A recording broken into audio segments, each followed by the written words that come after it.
Bilkis Bano case में supreme court सख्त, दोषियों के विशेषाधिकार पर कैसी टिप्पणी की, दोषियों की रिहाई पॉलिसी पर क्या पूछे सवाल। सुप्रीम कोर्ट में बिल्किस बानो केस की सुनवाई चल रही है।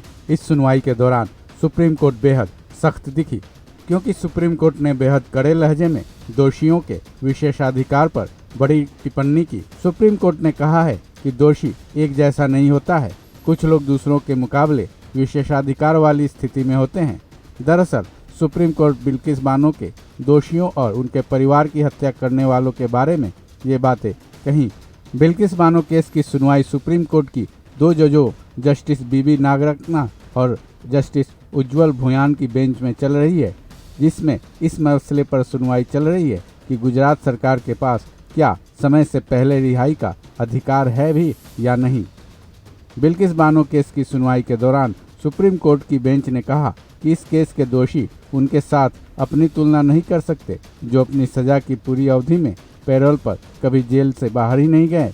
जिसके बाद एक दोषी का पक्ष रखते हुए सीनियर एडवोकेट सिद्धार्थ लूथरा ने दलील दी कि इन लोगों में काफ़ी सुधार आया है।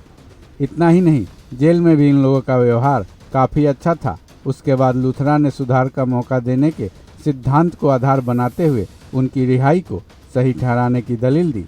साथ ही उन्होंने दोषियों के परिवार का भी सुप्रीम कोर्ट की बेंच में हवाला दिया। सीनियर एडवोकेट ने अपनी दलील जारी रखते हुए कहा कि ये सभी पिछले 15 सालों से जेल में बंद हैं, वहीं इनके परिवार वाले बाहर इनका इंतजार कर रहे हैं।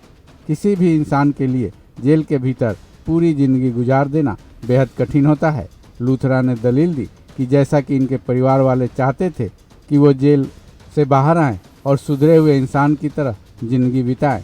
उन्होंने ये भी कहा कि सुधार ही तो न्याय की अहम कड़ी है, लेकिन सीनियर एडवोकेट लूथरा की इस दलील से सुप्रीम कोर्ट की बेंच असंतुष्ट दिखी, क्योंकि बेंच ने लूथरा के इस दलील का जवाब दिया कि बिल्किस बानो केस में सभी दोषी कई बार जेल से बाहर आए थे।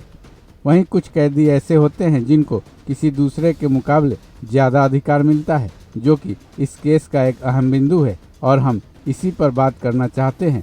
सुप्रीम कोर्ट की बेंच ने सवाल किया कि इस मामले में समय से पहले रिहाई को लेकर कोई बात क्यों नहीं कर रहा है कि समय से पूर्व रिहाई के क्या नियम हैं, क्योंकि बिल्किस बानो केस में सबसे बड़ा सवाल ये है कि इन नियमों का इस्तेमाल कैसे और किन लोगों के लिए किया जा रहा है।